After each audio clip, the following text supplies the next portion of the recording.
मेरी ओथ हो रही थी जब मिनिस्टर की, तो वीपी सिंह जी मुझे एक तरफ ले गए और उन्होंने कहा सतपाल संभल के काम करना। मैं कहा क्यों?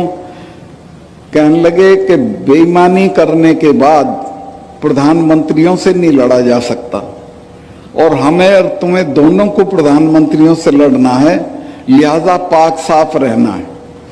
मैं जो कश्मीर से लौटने के बाद किसानों के लिए बोल दिया बेधड़क, अगर मैं कश्मीर में कुछ कर लेता तो मेरे घर तो ईडी पहुंच जाती, आज से पहले इनकम टैक्स वाले पहुंच जाते।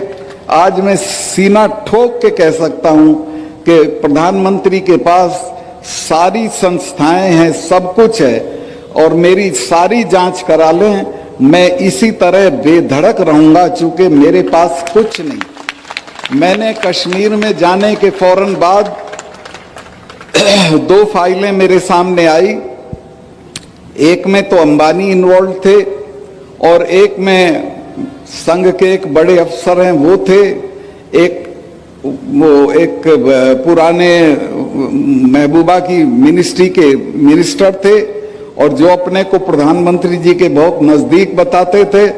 मुझे सेक्रेटरीज ने दोनों डिपार्टमेंट के बताया साहब इसमें घपला है। मैंने दोनों डील कैंसिल कर दिए। सेक्रेटरीज ने मुझे ये भी बताया कि साहब इसमें 150 करोड़ रुपए आपको मिल सकता है।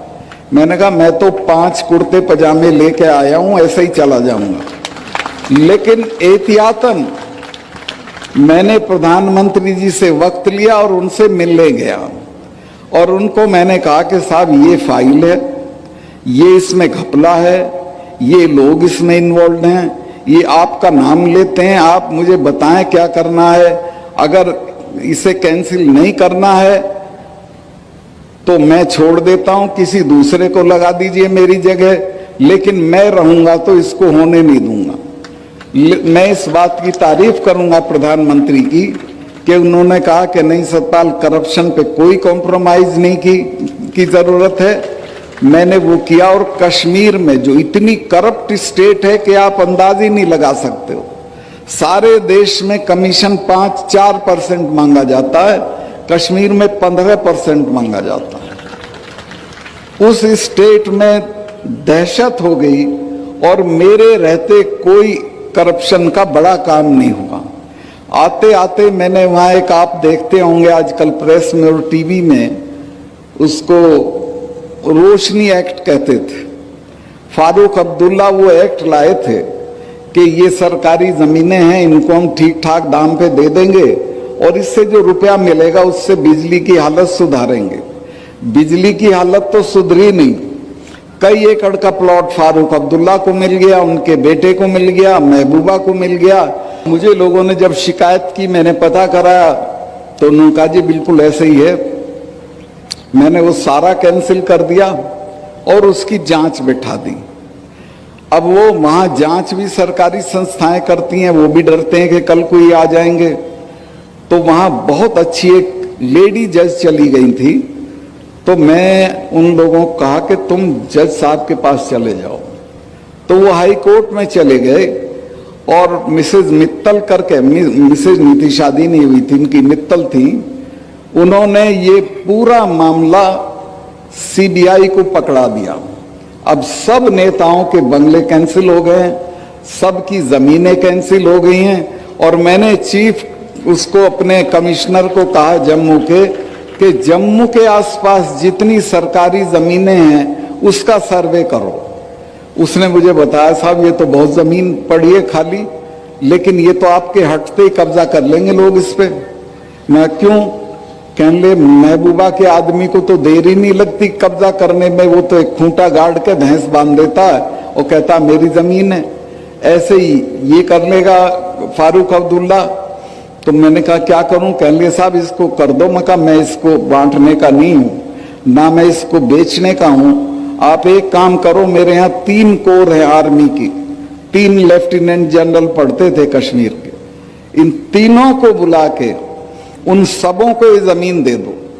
मैंने वो सारी जमीन फौज को बंटवा दी, बची हुई पुलिस के क्वार्टर बनवाने के लिए दे दी, आज 1 इंच जमीन ऐसी नहीं है जिस पे कोई कब्जा कर ले या उसे खा जाए।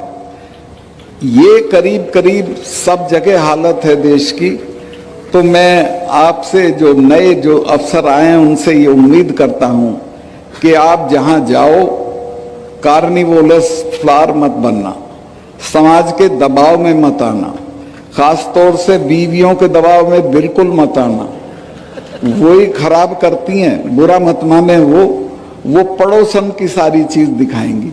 देखो इसके ये है, आजकल एक टीवी में ऐड आ रहा है, वो एक अफसर है, वो जा रहा है अपनी बीवी के साथ अपने मातहत के यहाँ, तो कहता मेरा जूनियर है।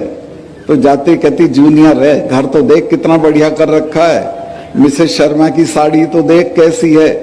तो ये दबाव आएंगे आप पे, ये दूर नहीं है। और आपको भी अच्छा लगेगा कि आप थोड़ा पैसा कमा ले, बढ़िया गाड़ी लें, बंगला बना दें। मैं ऐसे ऐसे लोगों को जानता हूं जयपुर में कि जिनके गांव में फूस का घर नहीं था और उन्होंने क्या क्या बंगले बना रखे हैं, वो आपके समाज में भी आके इनाम बांट जाते हैं। आप कभी देखते ही नहीं कौन है, कौन आ रहा है, कौन नहीं, कौन जा रहा है। तो मैं ये निवेदन करना चाहता हूं कि समाज को निष्कलंक रखिए, अपनी सेवा को निष्कलंक रखिए, खुद को निष्कलंक रखिए, तो आप किसी से भी लड़ सकते हैं। मेरे पास आज यकीन करेंगी बहन जी, आपसे बता रहा हूं मैं कि रिटायरमेंट के बाद रहने के लिए घर नहीं है। सरकार कोई अलॉट कर देगी तो चला जाऊंगा, लेकिन मुझे इस बात की फिक्र नहीं है कि मेरे पे घर नहीं है। मैं जहां रहता था वो 1.5 कमरे का मकान था। जो भी चौधरी साहिबान मिलने आते थे, खासतौर से राजस्थान वालों के तो बहुत पैसा है, वो देख के अरे 1.5 कमरे के मकान में रह रहा है, ये मिनिस्टर रह लिया, MP रह लिया, MLA रह लिया, क्या चीज है।